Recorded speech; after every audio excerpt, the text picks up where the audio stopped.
What's up, everyone? Welcome back to another review, and this time we're taking a look at The Marvels, directed by Nia DaCosta. Alright, so The Marvels is the 33rd entry into the Marvel Cinematic Universe. This is a sequel to the 2019 Captain Marvel movie, and follow-up to the 2021 WandaVision TV miniseries, and also the Ms Marvel miniseries. The film sees Monica Rambeau, Carol Danvers, and Kamala Khan team up as the aforementioned Marvels as they go against this Kree renegade known as Darwin. So yeah, that's the overall story of the Marvels. Let's go over this thing as fast as possible. Okay, so right off the bat, I'm going to say this. I have very few positives with this movie. I mostly got negatives, but when it's all said and done, The Marvels is one of the most disposable movies you'll ever watch. There's not enough in here to make you hate it, but there's also not enough in here to make you like it.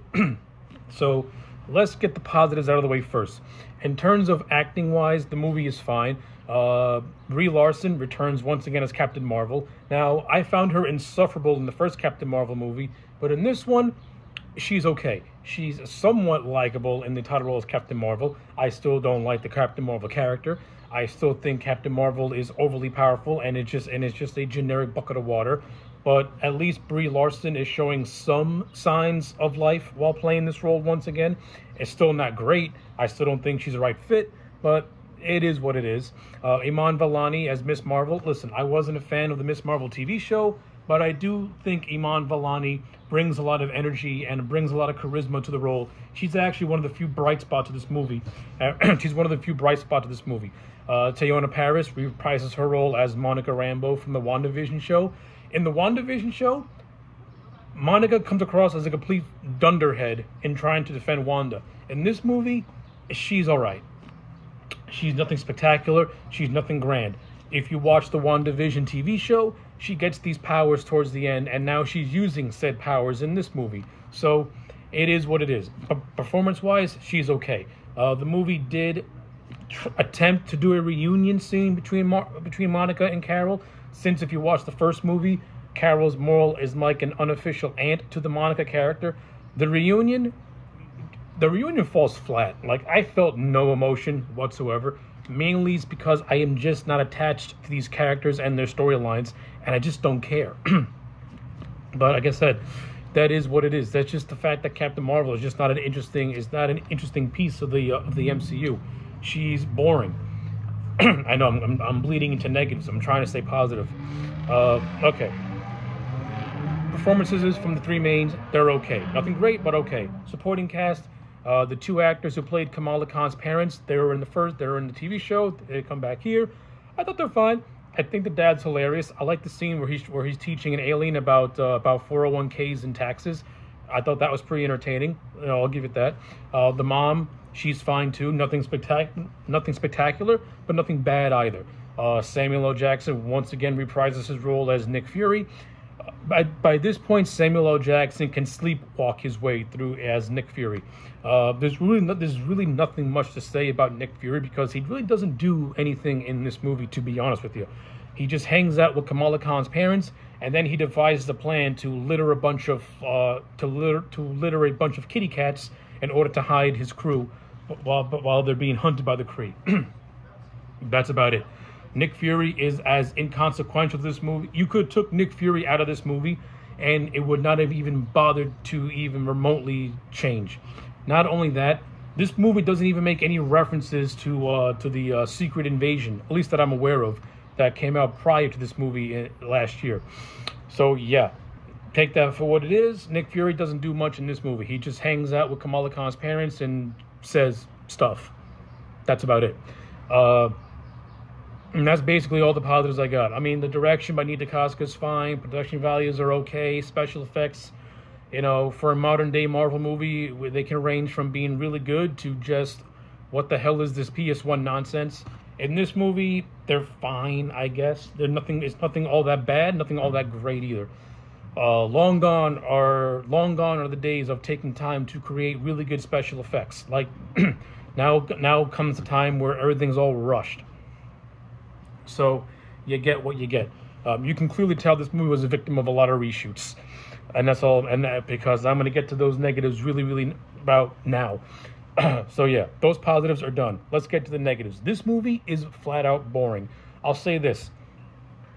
Yes, the movie has a short runtime compared to most MCU movies, but just because the movie has a short runtime, that doesn't automatically make it good.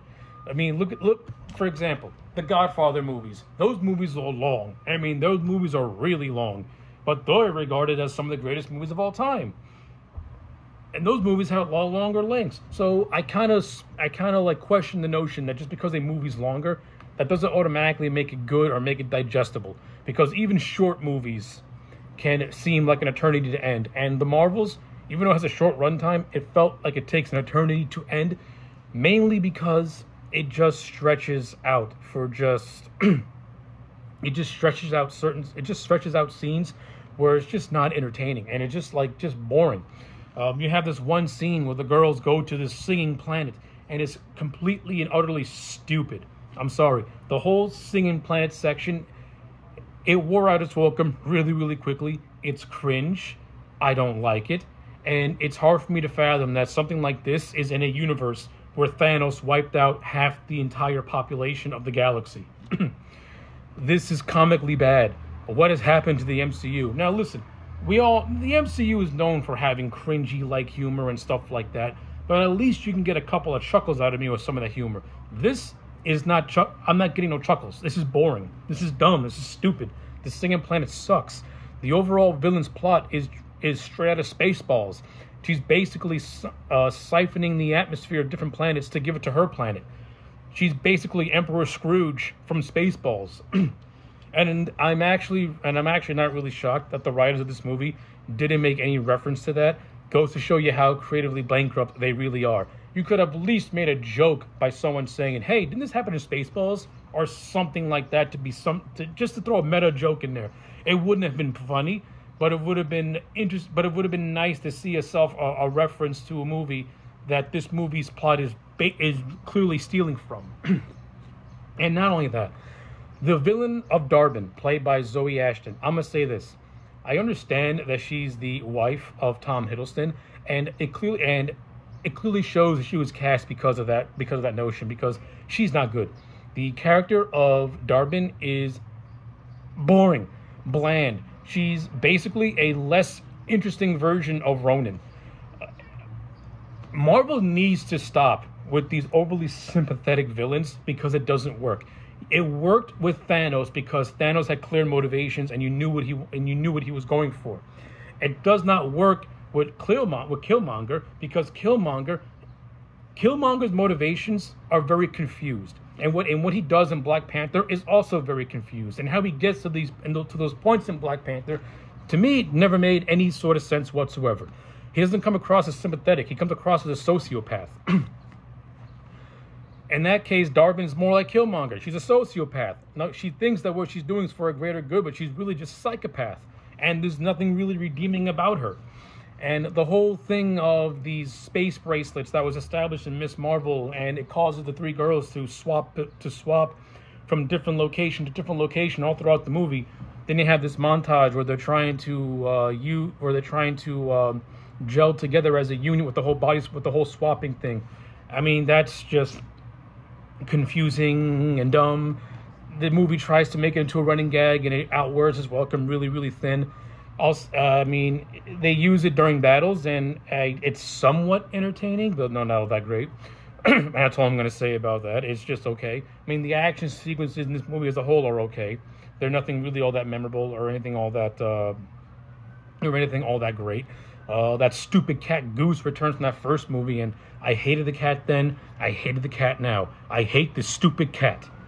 I hate it. I don't like this stupid ass cat. I hate this alien cat. I wish Thanos would have snapped this thing out of existence, and when the Hulk brought everyone back, the cat was the one thing that didn't come back. Permanent destruction of the cat. I hate it so much. I know I'm ranting and raving about a stupid space cat. That I didn't like it in the first movie, and I don't like it in this movie. It's not funny. It's not cool. It's not cute. It's dumb. I don't like it. And like I said, the villain, she's Emperor Scrooge from Spaceballs. But where Emperor Scrooge is likable and funny, This one is just over the top boring. And Zoe Ashton is not a good actress because she does not. Zoe Ashton, I don't know what kind of performance she's going for, but whatever she's trying to do, someone should have yelled cut and sent her to acting school because she's doing a terrible job. She did not have no. She was not intimidating. She was not interesting. She was boring. Every time she's on screen, I found it hard to pay attention because she just bores me. Her acting bores me. She has no chemistry with the heroes. Her motivations are all out of whack. What she wants to do is comical and stupid. The way Captain Marvel takes her out is just so abrupt and just so like, that's it. So basically when Captain Marvel takes her out, she opens up a ripple in the space-time continuum that has another universe bleeding into the MCU universe. Monica tries to close that portal, which she does, but unfortunately she gets sucked into that universe. And of course we see what that universe is in the mid-credits, which I'll get to momentarily. So yeah, Monica never died. She just got transported somewhere else. You have a scene where Kamala meets up with Kate Bishop from the Hawkeye series, and they do a really, really bad and unfunny recreation of the first Iron Man, where Nick Fury tries to recruit Tony Stark. They try to do it in this, and it's just not funny. I have no interest in Young Avengers at all. It has no appeal to me. But okay, take that for what it is. And then you get to the mid-credit scene where you find out that Monica is still alive. She reunites with her mother, but we find out that this is not her mother. This is a character who looks like her mother called Binary, and we get the return and we get the MCU debut of Beast from the X-Men, voiced by Kelsey Grammer, who is the live-action portrayal of Beast next to Nicholas Hoult. Was it cool to see Beast? Absolutely. Was it cool to see him in his lab coat and stuff like that? Yeah, sure, cool. Now, does this automatically make the Marvels this epic movie? Absolutely not. Was it fan baity? Yes, it was. Like, I'm of two minds of the mid-credit scene. Like, I like seeing Kelsey Grammer return as Beast. I like the X-Men references. But in the end, what's this really going to do? What is this really setting up for? I mean, is it setting up for Kang Dynasty, Secret Wars? What's going on here? But yeah, those are my overall thoughts on the Marvels. As you can see, I wasn't all that excited for this movie. Again, even though I had a lot of really negative to say about it, when you come down to it, I'd rather watch this over the first Captain Marvel, because at least this one tries to have a sense of energy, tries to be somewhat entertaining, even though it has a lot of stupid in it. I'll say this, in terms of its cinematography, is much more colorful and vibrant than that first Captain Marvel movie, which is just so washed out and dull to watch. At least this one tries to have an energy to it in a way. So yeah, the Marvels for me gets a solid, I'm going to give it a 5 out of 10. It's middle of the road. You can watch it and then you can forget about it after it's over because it doesn't stick with you at all. So yeah, those are my thoughts on the Marvels. Let me know yours in the comment sections down below. Like the video and subscribe, and I'll check you back next time for more.